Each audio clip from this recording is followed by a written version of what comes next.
What are you going to do, bleed on me? I'm invincible! Welcome to WatchMojo UK, and today we're looking at the greatest moments in Monty Python and the Holy Grail. Listen, strange women lying in ponds distributing swords is no basis for a system of government. Number 10. The opening credits. You can't look away for even a moment from a Python skit or you'll miss something. And that's what happens if you don't pay attention to Holy Grail's opening credits.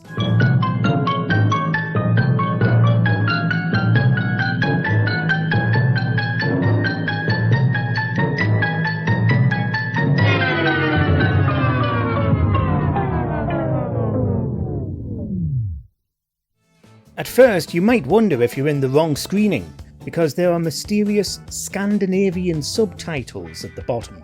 Then the whole thing turns into a meta joke about the Swedish subtitlers getting sacked repeatedly while recounting the story of a moose attack.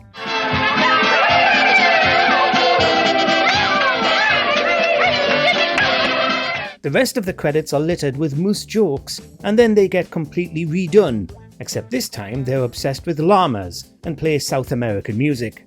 After all that, we open with one of the film's most iconic recurring gags, using coconuts in lieu of a horse. Water! Number 9. Camelot. It's not Monty Python without a musical number. We're knights of the round table, we dance when we're able, we do routines and all the scenes to footwork in bed cable. After Arthur's famous knights are finally together, they make haste for Camelot, despite it just being a model and camera trickery. We then cut to the only scene in Camelot in the whole film, getting a look at some of Arthur's other knights, the ones who weren't good enough to join him in his quest for the Holy Grail.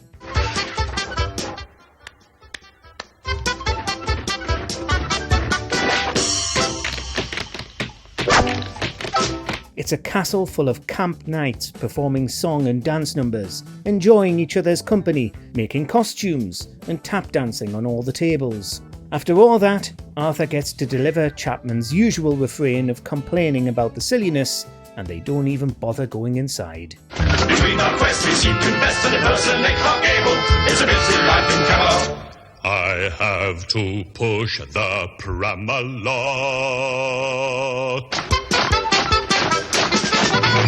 Number 8. She's a witch. How do you know she is a witch? She looks like one! Yes, she does! Bring her forward. I'm not a witch, I'm not a witch. But you are dressed as one. They dressed me up like this. Longtime Python collaborator Connie Booth appears only in one scene in Holy Grail as the accused witch dealt with by Sir Bedivere, played by Terry Jones. Well, We did do the nose. the nose? And the hat. But she's a witch! Bedivere is presented with the witch by Idle, Palin and Cleese, and is sceptical that she's a witch at all, despite Cleese insisting she turned him into a newt.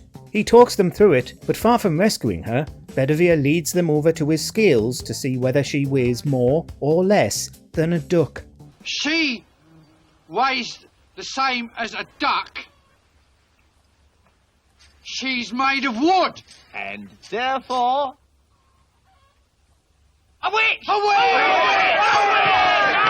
Arthur is so impressed by this display and the elaborate weighing scales that he enlists Bedivere as the first proper knight in his gang.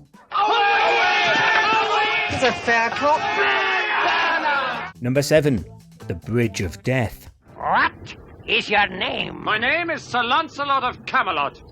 What is your quest? To seek the Holy Grail. What is your favourite colour? Blue. Right, off you go. The final real obstacle the knights face is the Bridge of Death, with them approaching the intimidating bridge keeper, played by Terry Gilliam, one by one. Lancelot's up first and gets past the bridge keeper's questions with flying colours, but the same isn't true of Sir Robin and Sir Galahad. What is the capital of Assyria? I don't know that.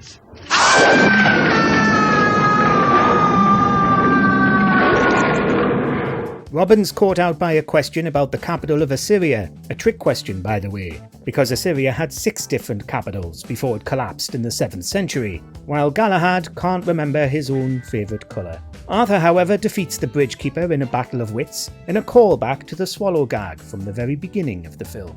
What is the airspeed velocity of an unladen swallow? What do you mean? An African or European swallow? Huh? I don't know that. Number 6. Bring out your dead. Bring out your dead! Bring out your dead! Ignoring the fact that there was no plague outbreak in the year 932 AD when the film begins, plague is ravaging England, with Eric Idle playing the bell ringer asking for the morning's bodies to be delivered. I'm not dead! What? Nothing. Here's your ninepence. I'm not dead! Here. He says he's not dead. Yes, he is. I'm not! One peasant drags over an elderly man, begging the cart to take him away, despite the fact he's still breathing, and apparently not down with plague at all. As is often the case, pointless bureaucracy is the punchline, with Idle refusing to take him, not because it's morally wrong, but because it's against the rules. Oh, I can't take him like that. It's against regulation. In the end though, he does Cleese a favour, coshing the old man on the head, and taking him anyway. Look, isn't there something you can do? I feel happy. I feel happy. Oh, thanks very much. That's all. See you on Thursday. Right. Number 5. Political peasants. What I object to is they automatically treat me like an inferior. Well, I am king. Oh, king, eh? Very nice. And how do you get that, eh? By exploiting the workers. Immediately after passing through the plague village, Arthur stops at a field to ask some peasants who lives in the big castle. What he gets in response, however, is a lengthy monologue from Michael Palin as the politically clued-in labourer Dennis. Didn't know we had a king. I thought we were an autonomous collective. You're fooling yourself. We're living in a dictatorship. A self-perpetuating autocracy in which the working classes... Oh, there you go, bringing class into it again. That's what it's all about. Dennis and his filth-loving friend go crawl around in the mud while they explain their system of local government to Arthur, using anachronistic terminology to heighten the comedy.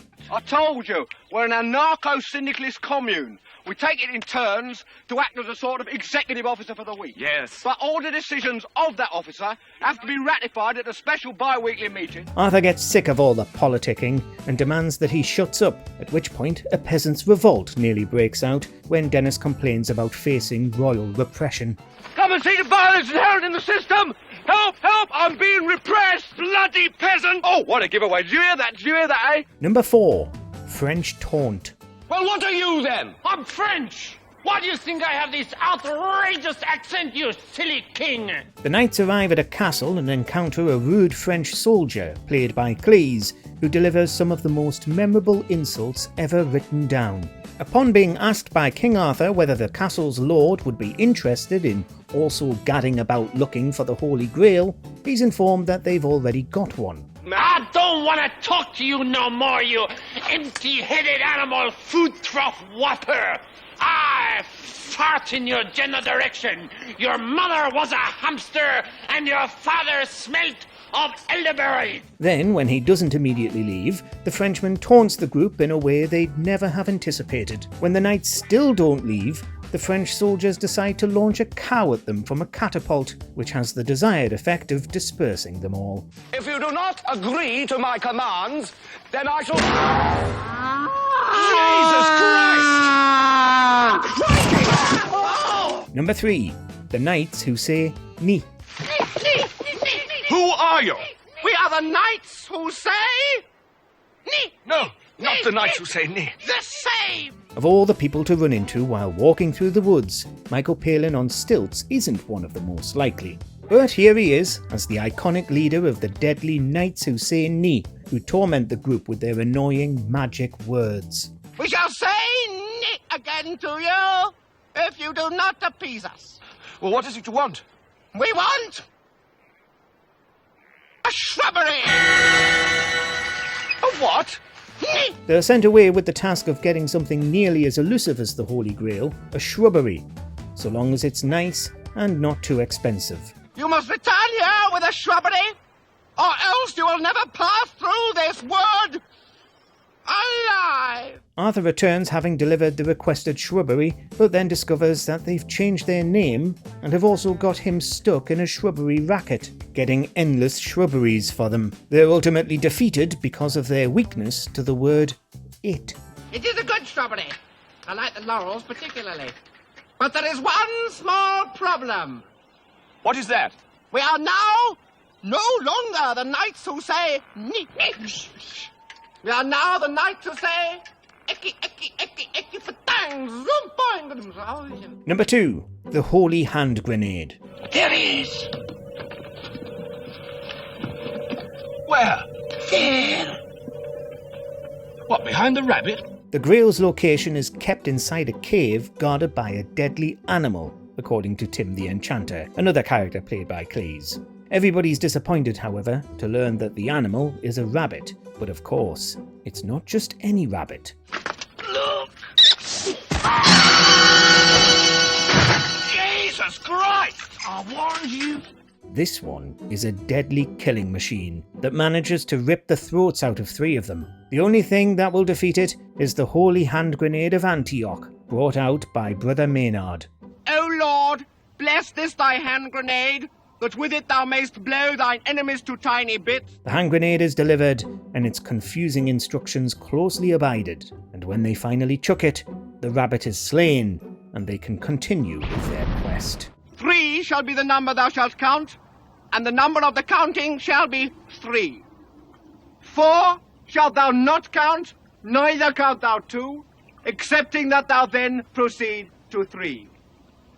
5 is right out. Number 1. The Black Knight. I am Arthur, King of the Britons. I seek the finest and the bravest knights in the land to join me in my court at Camelot. Arthur stumbles across a brutal fight in the woods between a Green Knight and a Black Knight, ending in the Black Knight's violent victory when he spears the other bloke through the helmet. When the Knight will neither join him nor step aside, Arthur attacks.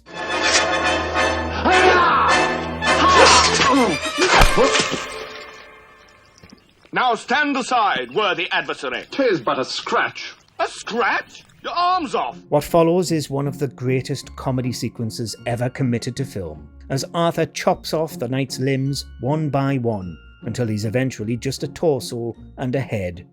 We thank thee, Lord, that in thy mercy... Come on, then. What? How about you?